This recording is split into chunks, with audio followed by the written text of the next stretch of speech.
Hello friends, welcome to Bhanusar சுவையரசல். வாங்க இன்றைக்கி பீட்ரூட் பொரியல் எப்படி பண்ணுறதுன்னு பார்க்கலாம்.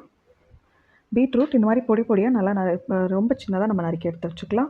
சின்ன வெங்காயம் ஒரு 10 பல் உளிச்சு வச்சுருக்கிறேன். தேங்காய் கொஞ்சம் துருவி வச்சுருக்கிறேன். தாளிக்கிறதுக்கு கருவேப்பிலையும் காஞ்ச மிளகாவும். இப்போது ஒரு வானலியில் நம்ம வந்து ஒரு 2 டேபிள் ஸ்பூன் கடலெண்ணெய் ஊற்றிக்கலாம்.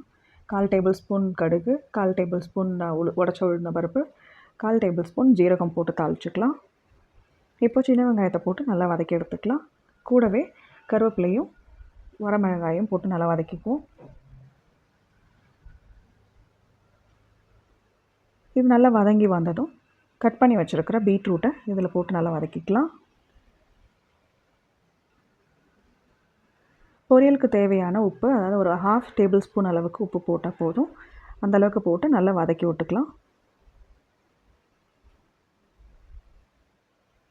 பீட்ரூட்டை நல்லா வதங்கினதும் நம்ம இதை வந்து ஒரு 1/2 டம்ளர் மட்டும் தண்ணி விட்டு தட்டு போட்டு மூடி வச்சு ஒரு 10 மினிட்ஸ் வேக விடுவோம்.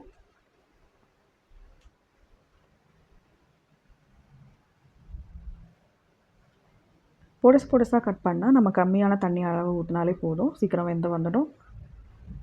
இப்போ தட்டு போட்டு மூடி வச்சு நம்ம நல்லா வேக விடுவோம்.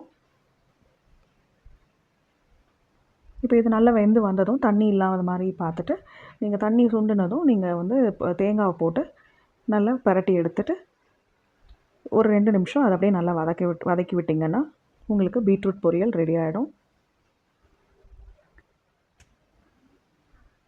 இப்போ தண்ணி ஓரளவுக்கு சுண்டிடுச்சு.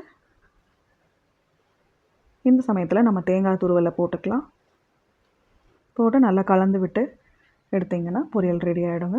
இதை நீங்கள் வந்து எந்த காரக்குழம்புக்கு வேணாலும் தொட்டுக்கலாம். ஈவன் பரோட்டாக்குமே சம்டைம்ஸ் நம்ம தொட்டு சாப்பிட்றதுக்கு நல்லாயிருக்கும். தயிர் சாதத்துக்கு தொட்டுக்கலாம் பீட்ரூட் பொரியல். பீட்ரூட் சாதமாகவும் பண்ணிக்கலாம். இதை கலந்து செஞ்சு பார்த்துட்டு எப்படி இருக்குன்னு கமெண்ட் சொல்லுங்கள். தேங்க்யூ.